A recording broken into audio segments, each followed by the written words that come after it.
এক জেলে নদীর বালিতে খুঁজে পায় একটা রহস্যময় বোতল। মুখ খুলতেই বেরিয়ে আসে এক ভয়ানক অভিশাপ, যা পুরো গ্রামকে তছনছ করে দেয়। আসসালামু আলাইকুম সবাইকে। ভয়ের বারান্দার আরো একটা নতুন এপিসোডে আপনাদের সবাইকে সাদরে আমন্ত্রণ জানাচ্ছি। আমি তরিকুল জুনিয়র। আশা করি সবাই অনেক অনেক ভালো আছেন। আলহামদুলিল্লাহ, আমিও অনেক ভালো আছি। আজকে শুনবেন আমাদের ভয়ানক মডারেটর রানা ভাইয়ের পাঠানো একটা রক্তহীন করা ঘটনা। আপনারা সবাই জানেন, রানা ভাইয়ের সংগ্রহ করা ঘটনা মানে গা শিউরে ওঠার মতো কিছু। এটা শুধু একটা জিনের গল্পই নয়, এটা একটা গ্রামের বাঁচা মরার প্রশ্ন ছিল। রানা ভাই যেভাবে লিখেছেন, আমি ঠিক সেভাবেই পড়ার চেষ্টা করছি।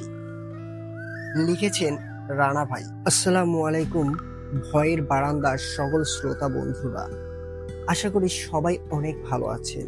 আলহামদুলিল্লাহ, আমিও অনেক ভালো আছি। আর বিশেষ করে আমার স্নেহের ছোট ভাই তরিকুল জুনিয়র, সে তো সবসময় ভালো আর ভালোর সাথেই থাকে। তাই নতুন করে তাকে আর কোনো কিছু জিজ্ঞাসা করলাম না। আর কোনো কথা না বাড়িয়ে আমি সরাসরি ঘটনায় চলে যেতে চাই। ঘটনাটা আমি চট্টগ্রামের আমার এক কলিগের কাছ থেকে কালেক্ট করেছি। সে নিজে মুখে এই ঘটনাটা আমার কাছে বলেছে।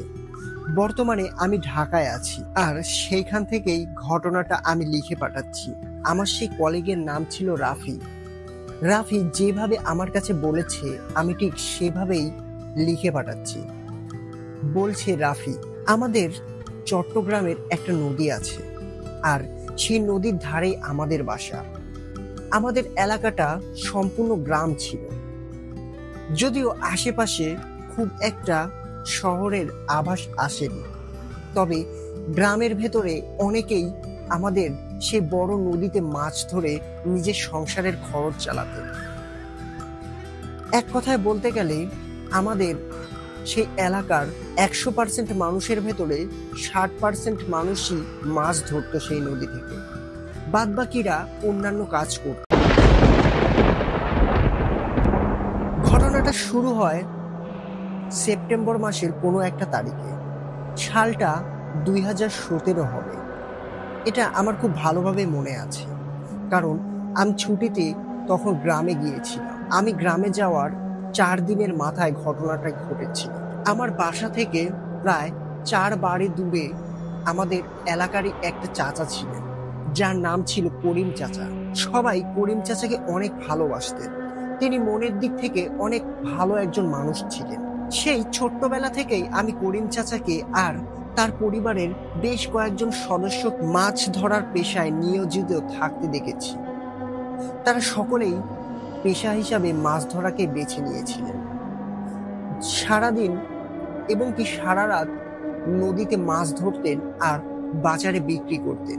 এমনই একদিন দুপুরবেলা করিম চাচা দুপুরের খাওয়া দাওয়া শেষ করে নদীতে তার জালটা নিয়ে যান মাছ ধরতে। তিনি একাই গিয়েছিলেন সেদিনকে মাছ ধরতে। আমাদের বাড়ি থেকে নদীর রাস্তা ছিল প্রায় 5 মিনিট দূরত্ব। আমরা সাধারণত হেঁটেই নদীতে যেতাম। করিম চাচা বাড়ি থেকে বের হওয়ার ঠিক 15 থেকে 20 মিনিটের মাথায় দৌড়াতে দৌড়াতে বাড়িতে আসে, আর বাড়িতে এসে উঠানের ওপরে কোনো কিছুর সাথে হোঁচট খেয়ে পড়ে যান, যেটা করিম চাচার ওয়াইফ নিজের চোখে দেখতে পেয়েছিলেন। তিনি দৌড়ে সেখানে যান, আর সেখানে গিয়ে করিম চাচার দিকে তাকাতেই তিনি যা দেখেন, এটা দেখে তিনি প্রচন্ড ভয় পেয়ে গিয়েছিলেন। করিম চাচার নাক দিয়ে রক্ত বের হচ্ছিল। তিনি ভেবেছিলেন হয়তো পড়ে যাওয়ার কারণে করিম চাচার নাক দিয়ে রক্ত বের হচ্ছে, হয়তো নাকে খুব জোরে আঘাত পেয়েছে। কিন্তু বিপত্তি ঘটল তখন, যখন করিম চাচার ওয়াইফ তার শরীরটাকে স্পর্শ করল। করিম চাচার ওয়াইফ যখনই করিম চাচাকে স্পর্শ করলো, তখনই করিম চাচার চোখ, মুখ আর কান দিয়ে রক্ত বের হওয়া শুরু করলো। আর সেটা এত পরিমাণে জোরে ছিল, এক কথায় বলতে গেলে গলগল করে নাক, মুখ, চোখ দিয়ে রক্ত বের হচ্ছিল। এরকম রক্তক্ষরণ তিনি এর আগে কখনো দেখেননি। এটা দেখে করিম চাচার ওয়াইফ প্রচন্ড ভয় পেয়ে যান আর অনেক জোরে জোরে চিৎকার করতে লাগেন। তার চিৎকারটা এত জোরে ছিল যে আমি আমার নিজের বাড়ি থেকে শুনতে পেয়েছিলাম। আমি করিম চাচার ওয়াইফের চিৎকার শুনে বাড়ি থেকে বের হয়ে যাই। শুধু আমি নই, আমাদের এলাকার আরো বেশ কয়েকজন মানুষ করিম চাচার বাড়ির দিকে যায়। কিছুক্ষণের মধ্যেই বাড়িতে মানুষে পরিপূর্ণ হয়ে যায়। আর সবার সামনে করিম চাচার ওয়াইফ করিম চাচাকে তার বুকে জড়িয়ে ধরে নিয়ে বসেছিলেন। তার চোখ মুখ কান দিয়ে অজস্র রক্ত বের হচ্ছিল। 4 থেকে 5 মিনিটের মাথায় করিম চাচা মারা যায়। কেউ বুঝতে পারছিল না করিম চাচার সাথে আসলে কি ঘটে গিয়েছে। অনেকে বলা বলি করছিল এটা কোনো দস্যুর কাজ, কারণ নদীতে অনেক সময় অনেক কিছু ঘটে থাকে। যদিও এরকম ঘটনা এর আগে আমি বহুবার শুনেছি, তবে নিজের চোখে এরকম কখনো কিছু দেখতে পাইনি। করিম চাচা কোনো রকম অস্বাভাবিক আচরণও করেছিলেন না। তিনি বাড়িতে এসে পড়ে গিয়েছিলেন, আর তার ওয়াইফ তাকে স্পর্শ করার সাথে সাথেই তিনি অতিরিক্ত রক্তক্ষরণের কারণে মারা গিয়েছিলেন। বিষয়টা খুব একটা স্বাভাবিক না হলেও আমরা স্বাভাবিকভাবেই নিয়েছিলাম। শরীয়ত মোতাবেক করিম চাচার লাশটি দাফনও করেছিলাম। এর 2 দিনের মাথায় ঘটে যায় আরো একটা অদ্ভুত ঘটনা। যেই ঘটনাটার দ্বারায় আমরা বুঝতে পেরেছিলাম আমাদের পুরো এলাকায় একটা কালো ছায়া এসে পড়েছে। আর সেই ছায়াটা যে এত পরিমাণে ভয়ানক ছিল যেটা ভাষায় প্রকাশ করার মতো ছিল না। আমি আগেই বলেছিলাম আমাদের এলাকায় প্রায় 60% মানুষই মাছ ধরার কাজে নিয়োজিত ছিল। এরকমই রাত 10টার দিকে আমাদের এলাকার আরো এক মাছ ধরার দল নদীর দিকে যায়। আর নদীর ধারে যেতেই তারা যা দেখতে পায় এর জন্য তারা মোটেও প্রস্তুত ছিল না। আমাদের এলাকার শফিক মিয়া তিনিও মাছ ধরতে গিয়েছিলেন, কিন্তু লাইটের আলোতে তারা দেখতে পেলেন শফিক মিয়া কারো সাথে অনেক জোরে জোরে ধস্তাধস্তি করছে আর অনেক জোরে জোরে বাঁচার জন্য চিৎকার করছিল। মাছ ধরার সেই জেলের দল যখনই শফিক মিয়ার দিকে লাইট তাক করে তখনই তারা দেখতে পায় কোনো একটা কালো ছায়া, যেটা কিনা শফিক মিয়াকে পানির ভেতরে টেনে হিঁচড়ে নিয়ে যেতে চাইছিল। আর শফিক মিয়া প্রাণপণে সেই কালো ছায়ার কাছ থেকে বাঁচার জন্য চিৎকার করছিলেন।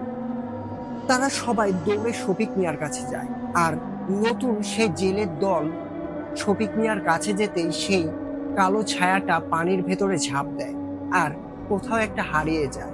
শফিক মিয়া মাছ ধরার সেই নতুন দলটাকে দেখে মনে হয় প্রাণ ফিরে পেয়েছিলেন। সবাইকে জানালেন, আমি মাছ ধরতে এসেছিলাম।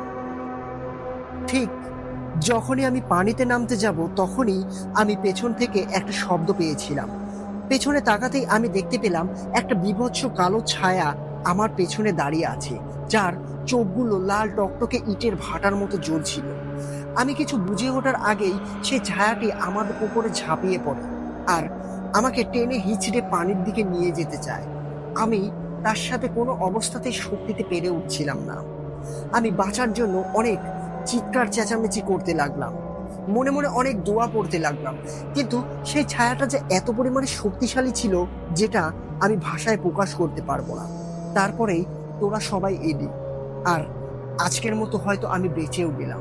শফিক মিয়াকে তার নিজের বাড়িতে পৌঁছে দেওয়া হয়, আর সেই রাতের মতো নতুন মাছ ধরার দলটি আর মাছ ধরতে বের হয় না।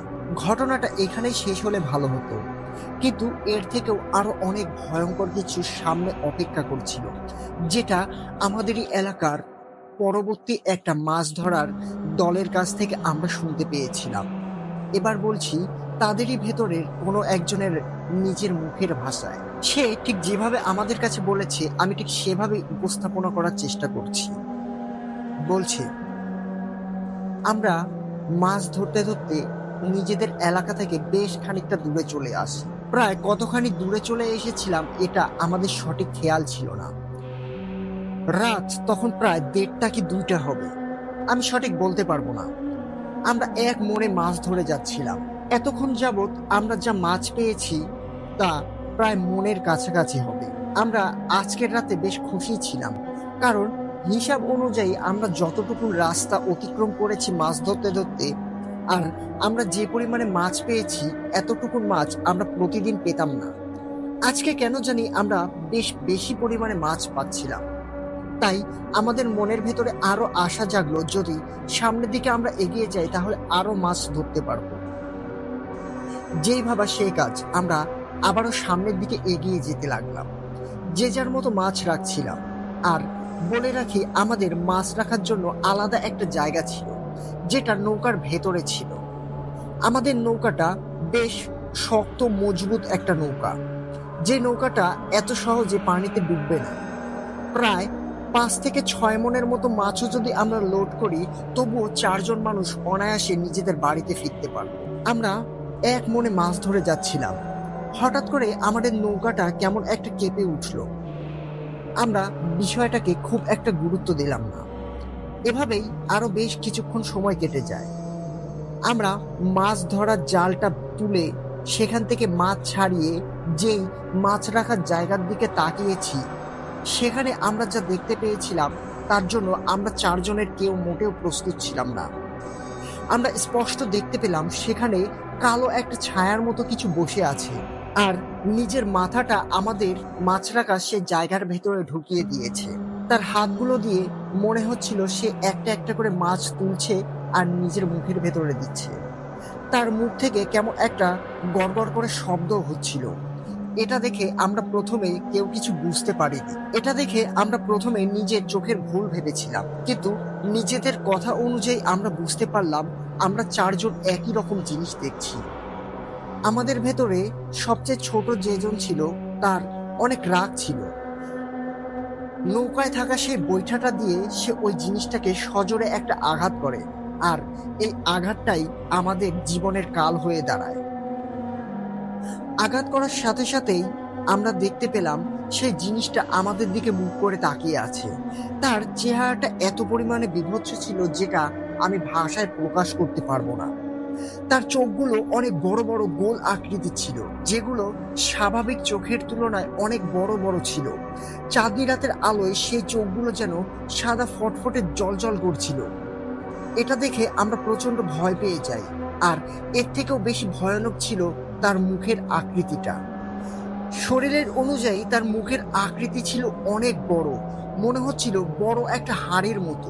তার মুখের চারপাশ দিয়ে অসংখ্য দাঁত ছিল, যেগুলো যেগুলো একটা গোল বৃত্তের ভেতরে তাকে তাকে সাজানো ছিল, যেগুলো চকচক করছিল চাঁদনি রাতের আলোয়। এটা দেখে আমরা সকলে প্রচন্ড ভয় পেয়ে যাই। নদীতে তখন পানিও ছিল বেশ। বুঝতে পারছিলাম আজকে আমাদের সাথে খুব খারাপ কিছু একটা ঘটতে চলেছে। যেটা ভেবেছিলাম ঠিক সেটাই হয়েছিল। আমাদের ভেতরে যে ওই নৌকার বৈঠাটা দিয়ে ওই জিনিসটাকে আঘাত করেছিল, সেই জিনিসটি এক লাফে তার ঘাড়ের ওপরে এসে বসে আর তার মুখ দিয়ে তার মাথাটা গিলে ফেলে। আমরা কেউ আমাদের সঙ্গীর সেই মাথাটা দেখতে পাচ্ছিলাম না। তারপরে আমরা স্পষ্ট দেখতে পেলাম সে সে তার মুখ দিয়ে আমাদের সাথে থাকা সেই সঙ্গীর মাথাটি টেনে ছিঁড়ে ফেলে। এটা এত পরিমাণে ভয়ঙ্কর ছিল যেটা আমি ভাষায় প্রকাশ করতে পারবো না। এটা দেখে আমরা জ্ঞান শূন্য হয়ে পড়ি। কি করব এটা বুঝে উঠতে না পেরে আমরা যে যার মতো পানিতে লাফ দেই। যদিও আমাদের এলাকাটা খুব একটা দূরে ছিল না, কিন্তু আমাদের সে এলাকা যাওয়ার মতো সাহস পাচ্ছিলাম না। আমরা পাশের গ্রামের ভেতরে ঢুকে পড়ি এবং চিৎকার করতে করতে আমরা গ্রামের ভেতরে ঢুকে যাই। আমাদের চিৎকার শুনে গ্রামের বেশ কয়েকজন লোকজন বের হয়ে আসে। আমরা ভয়ার্তক কণ্ঠে সবাইকে একটু আগে ঘটে যাওয়া ঘটনাটি বলি। প্রায় 8-10 জন মিলে আমরা নদীর পাড়ে গিয়ে দাঁড়াই। সেখানে গিয়ে নদীর এক ধারে আমাদের নৌকাটা পড়ে থাকতে দেখি। আর নৌকার ভেতরে যেতেই আমরা যা দেখতে পেলাম, এর জন্য আমরা কেউ মোটেও প্রস্তুত ছিলাম না। আমাদের সাথে থাকা আরেকজন সাথী, যার মাথাবিহীন দেহটা নৌকার একটা ধারে পড়ে আছে, এটা ছিল তাদের ভাষ্যমতো একটা কথা। আর এই ঘটনাটা সম্পূর্ণ বাস্তব ছিল। এরপরে যে ঘটনাটা ঘটলো, এটা আরো আশ্চর্যজনক। এই ঘটনার 3 থেকে 4টি দিন পর আমাদের এলাকার মোড়ের চায়ের দোকানে একটা বৃদ্ধ লোক লাঠি ভর করে এসে দাঁড়ালেন। ভর দুপুরবেলায় সে বৃদ্ধ লোকটিকে আমরা দেখতে পেলাম। আমরা সেখানে বেশ কয়েকজন ছিলাম। সেই লোকটি সরাসরি আমাদের কাছে এসে দাঁড়ালো আর আমাদের উদ্দেশ্য করে বলল, তোমাদের এলাকাতে যে সমস্যাটা হচ্ছে, এই সমস্যাটা সমাধানের জন্য আমি তোমাদেরকে একটা ঠিকানায় যেতে বলবো। তোমরা সেই ঠিকানায় গিয়ে আমার নাম বলবে, আর তোমাদের এলাকার সমস্যার কথা বলবে। ওই ঠিকানা থেকে যারা আসবে একমাত্র তারাই পারবে তোমাদের এলাকার এই সমস্যাটার সমাধান করতে। আমরা বৃদ্ধর এই কথাটা শুনে বেশ আশ্চর্য হয়ে পড়লাম। এলাকার বেশ কয়েকজন মুরব্বীকে আমরা ডেকে নিয়ে এসেছিলাম। সেই বৃদ্ধ লোকটি ওই মুরব্বীদের সাথে কথা বলতেন, আর তিনি একটা ঠিকানা আমাদেরকে দিলেন, যেটা সিলেটের কোনো একটা জায়গার ঠিকানা ছিল। তিনি বলে গেলেন ওই ঠিকানাটা গিয়ে শামজাল নামটি উল্লেখ করতে। শামজাল আমাদেরকে পাঠিয়েছে আপনাকে আমাদের এলাকায় নিয়ে যাওয়ার জন্য, তাহলেই সবকিছু সমাধান হয়ে যাবে। এই বলে সেই লোকটি আবারও যে রাস্তা দিয়ে এসেছিলেন সেই রাস্তা দিয়ে লাঠি ভর করে হেঁটে হেঁটে চলে গেলেন। বেশ কিছু দূর যাওয়ার পর সেই লোকটিকে আমরা আর কেউ দেখতে পেলাম না। আমাদের ভেতরে অনেকেই সে বৃদ্ধের কথাটা বিশ্বাস করেছিল, আর অনেকেই বিশ্বাস করতে চায়নি। আমরা ভেবেছিলাম নিতান্ত একটা বৃদ্ধ লোকের কথা শুনে অত দূরের রাস্তা যাওয়াটা বোকামি ছাড়া আর কিছুই হবে না। আবার এলাকার মুরব্বীরা বলেছিলেন আমাদের এলাকায় যেসব ঘটা শুরু হয়েছে আমাদের সেখানে একবার যাওয়া উচিত। যেই ভাবা সেই কাজ। পুরো এলাকা থেকে বেশ কিছু টাকা কালেকশন করে আমরা সিলেটের ওই জায়গাতে যাওয়ার সিদ্ধান্ত নিলাম। আমরা প্রায় 10-12 জনের মতো একটা গাড়ি রিজার্ভ করে নিয়ে গিয়েছিলাম। সে বৃদ্ধটি আমাদের যে ঠিকানাটা দিয়েছিলেন, আমরা যখন মানুষকে জিজ্ঞাসা করছিলাম ওই ঠিকানার কথা, তখন মানুষগুলো কেমন একটা অদ্ভুতভাবে আমাদের দিকে তাকাচ্ছিলেন।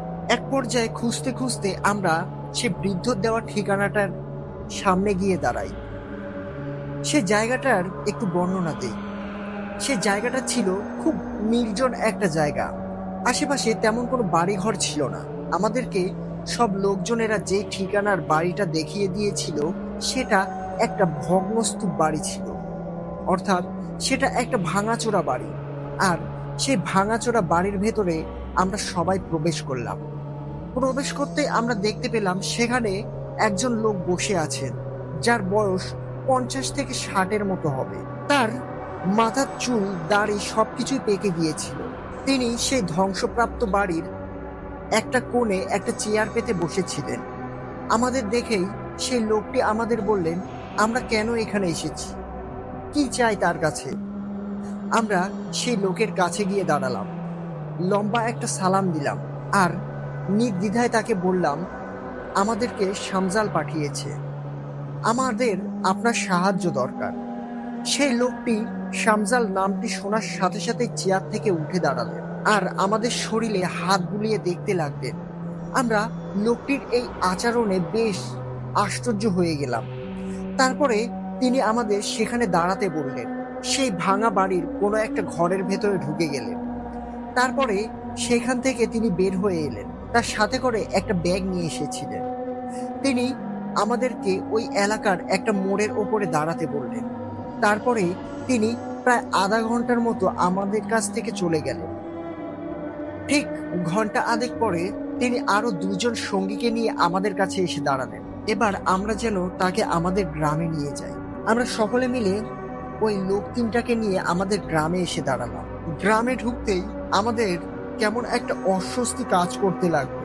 আমরা প্রায় দুপুর 3টার দিকে আমাদের গ্রামে এসে পৌঁছেছিলাম।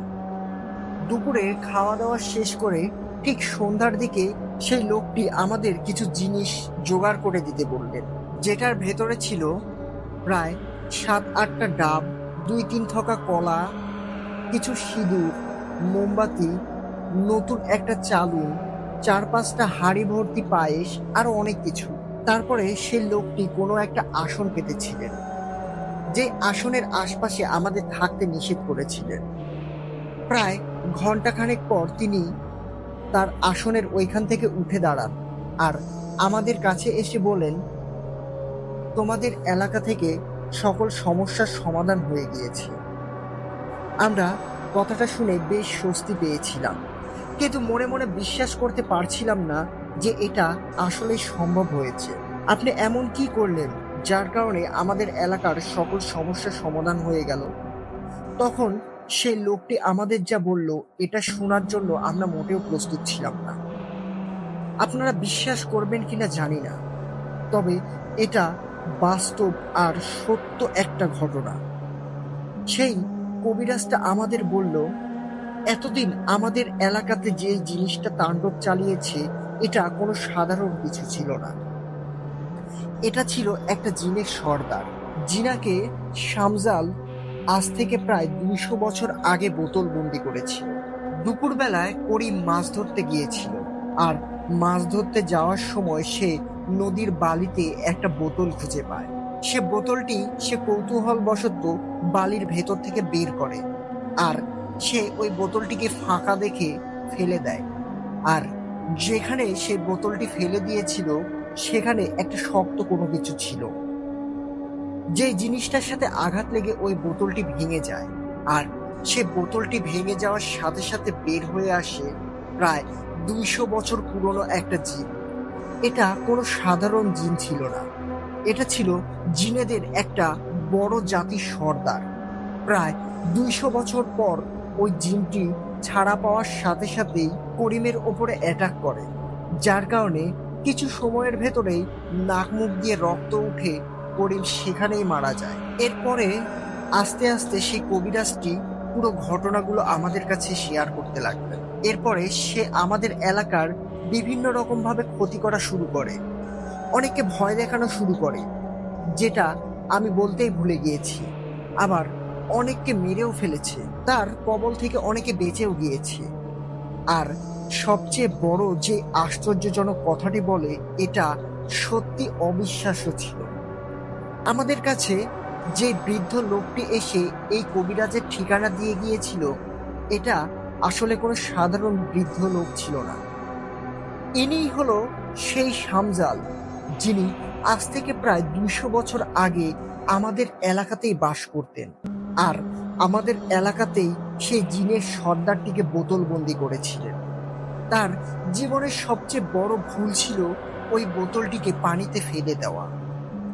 আর ওই বোতলটি সেই সময় এত পরিমাণে ভারী ছিল, নদীর পানিতে ভেসে দূরে কোথাও যেতে পারেনি, যেটা আমাদেরই এলাকার নদীর তীরে থেকে গিয়েছিল। আর আজ প্রায় ২০০ বছর পর সেই বোতলটিকে করিম চাচা খুঁজে পেয়েছিলেন। শামজাল যিনি আমাদের সামনে এসেছিলেন, এটা আসলে তিনি ছিলেন না, এটা ছিল তারই পোষা জিন, যেটা সাহায্যে শামজাল ওই জিনটিকে বোতল বন্দি করতে সক্ষম হয়েছিলেন।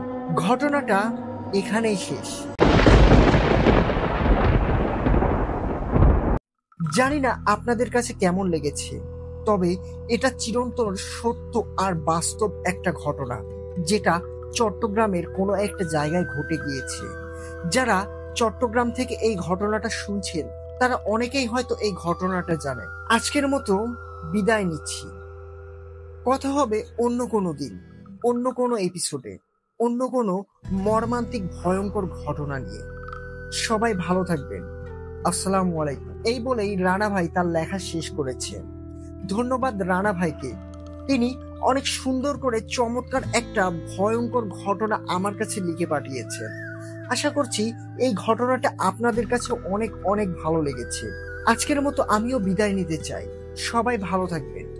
আমাদের ভয়ের বারান্দা এই ইউটিউব চ্যানেলটি সাবস্ক্রাইব করে আমাদের সাথেই জুড়ে থাকবেন।